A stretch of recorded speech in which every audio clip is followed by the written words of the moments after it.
Hi everyone, this video is about convection, so it's the second lesson about different ways that heat can be transferred. It follows on from the lesson on conduction, and I think it's worth starting this lesson on convection just by recapping the diagram that we drew in the previous lesson, and if I were you, I would do this with the students as well, just to show them where they are within the overall map. So right at the beginning of the unit, we talked about the 4 ways energy can be transferred in terms of these 4. And actually in this part, the heating and cooling section, we're focusing on, well, heating, that means transferring energy. We've looked at conduction, which is to do with solids, and today we're going to look at convection, which is to do with fluids, i.e. liquids or gases. Now this is a really difficult topic to teach, and I'm sure you've got all sorts of ways of doing it already. I think the main thing that you want to get across is what's going on in terms of that motion of particles. But it's a really difficult one in terms of relating the macro of what you actually see in a convection current. And you can demonstrate that using potassium permanganate or whatever. It's really hard to relate that macro that you can demonstrate to the micro of what's happening with the particles. And there's all sorts of confusion, things like students talking about particles becoming less dense.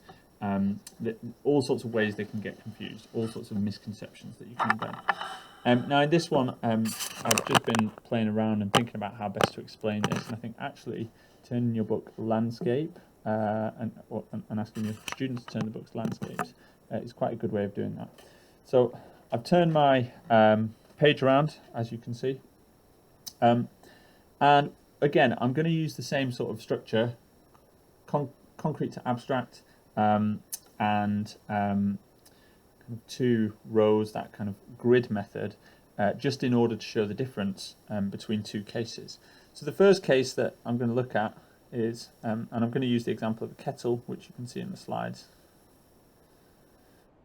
So inside a kettle, we've got this heating element. And I'm going to show the heating element just as a little kind of rectangle like that. And it's made of metal, we can tell them that. And I'm going to show that it's plugged in, something like that. And I've got some water inside. And I think it's worth just showing the case where actually the kettle isn't switched on. So I'm going to show what the particles might look like here. And I'm going to do this quite small because really my main explanation wants to be the next part. But I think it's always good to have this comparison just so they can see what's going on here. And I'm going to just sketch very quickly my particles in a liquid, something like this. And I'm going to do the kind of range of speeds, random motion, so on.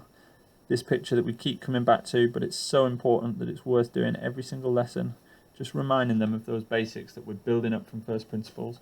And the point I want to get across to them here is that some of these might have slightly longer arrows than others, and they will move upwards. But there'll be others with slightly longer arrows pointing in the opposite direction, which will move downwards. And the point that I want to make to them is that when the kettle is switched off, there is no overall movement. So things move around quite a lot within the fluid, but actually there's no overall movement in any particular direction because at the same rate things are moving up, other things are moving down.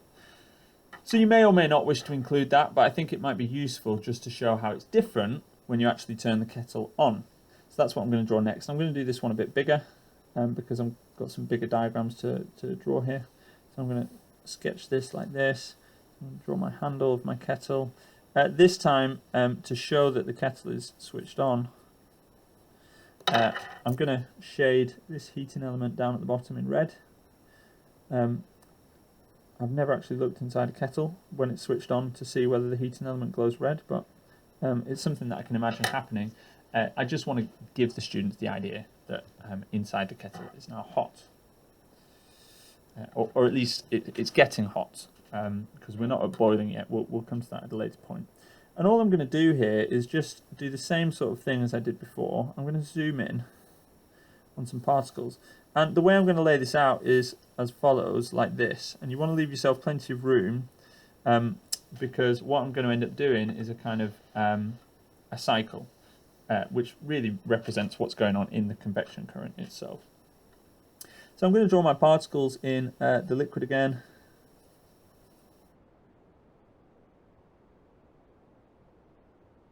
Like so. And I'm going to draw these ones with similar length arrows to the ones that I did before. But what I really want to illustrate here is that these particles down at the bottom, which are closest to the heating element, these particles are going to gain energy. And I'm going to show them zooming upwards like this. Show them zooming upwards like this with loads and loads and loads of energy. And I'm exaggerating a bit or making it excessively long perhaps, but I really want to illustrate the point that these particles down at the bottom have gained energy. Particles gain energy. So what I want to do is show the consequence of that. So I'm going to suggest, well, okay, if the particles gain energy, what would we expect to happen next? Because that's what we're doing as scientists. We're trying to deduce what we would expect to happen and see whether what we would expect agrees with what we actually observe. So, if that was true, well, what I'd expect to happen is this. I'd expect these ones to blast the other ones out of the way. So that if I were to draw my particles again, like this,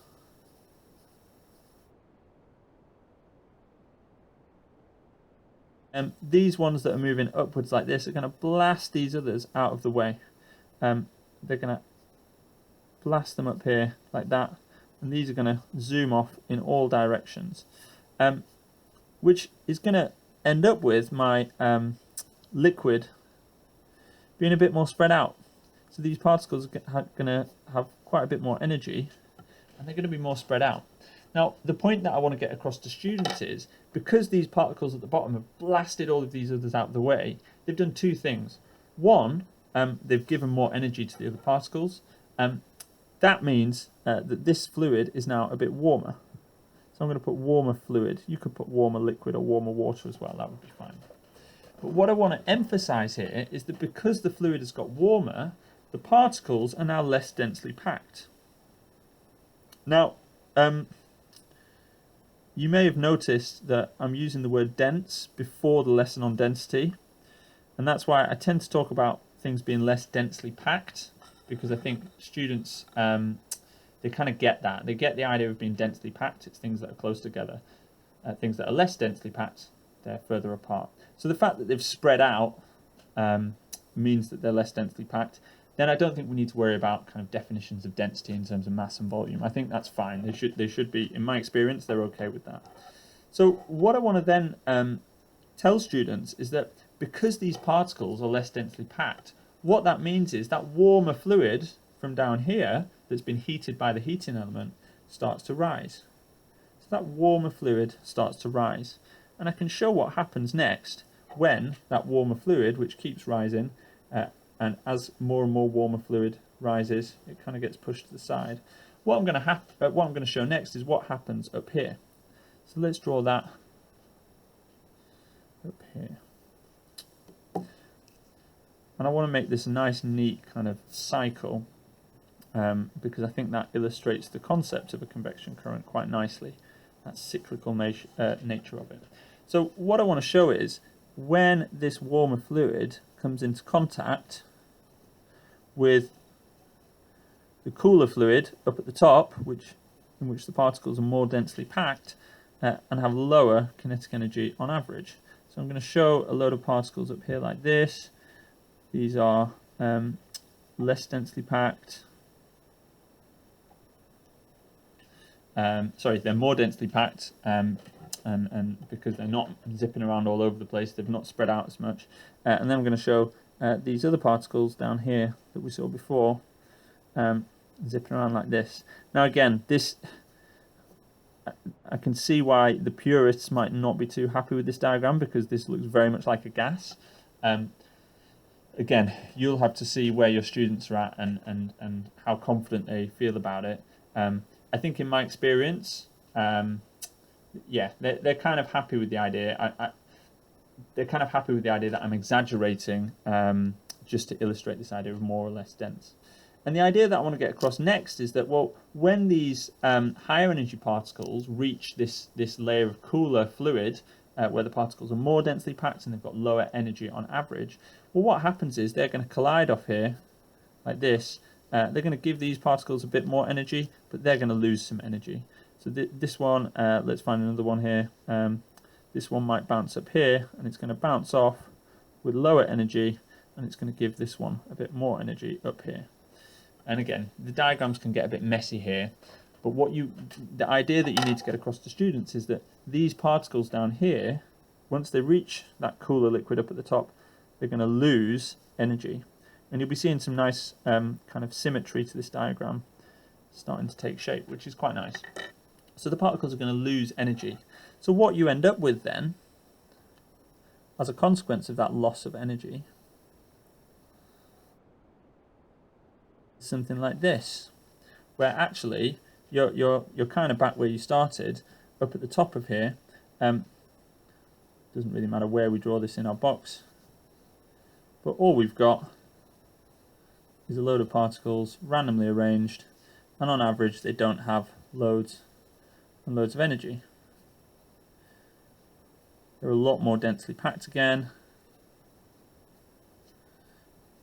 and all of this means that the fluid is cooler. So what I'm going to say is, because the particles have lost energy, we've now got a cooler fluid. This means that the particles are more densely packed,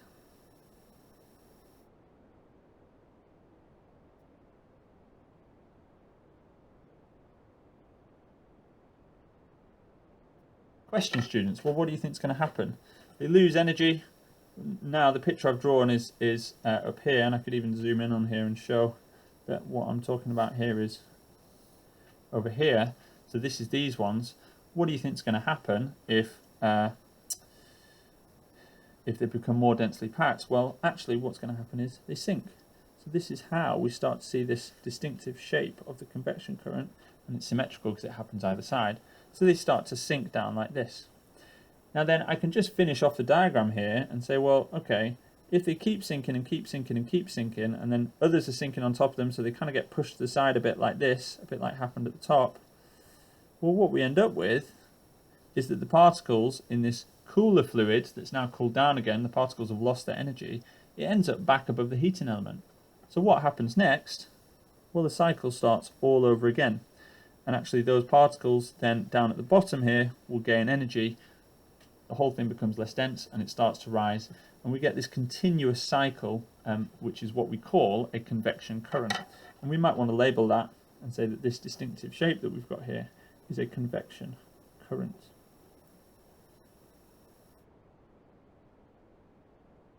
Now, as I say, there's a lot there, and students do find this really, really difficult, but I think drawing it out in a cycle might help them get a sense of how all of this links together. Just a couple of things to emphasize before I finish. I always talk about the particles being less densely packed, or particles being more densely packed. If we're talking about the particles, we talk about densely packed. If we're talking about the fluid, we're talking about it being more dense. I deliberately haven't spent too much time talking about more dense fluids sinking, less dense fluids rising, because I think students find densely packed easier to get their head around. Final thing to say is the classic misconception here that you need to look out for is about heat rising.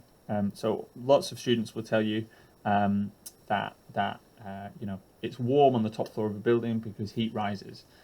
Certainly that's what I got told by my parents when I was younger, and I'm sure many of our students would have been told similar things. What we really want to get across in this lesson is it's not the heat itself that's rising. I mean, heat isn't even a thing. It's a transfer of energy. I suppose it is a thing. Heating is a transfer of energy.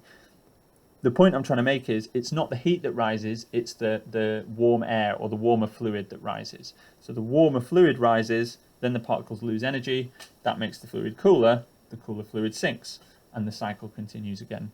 So those two main misconceptions are worth just thinking about before you go into your lesson.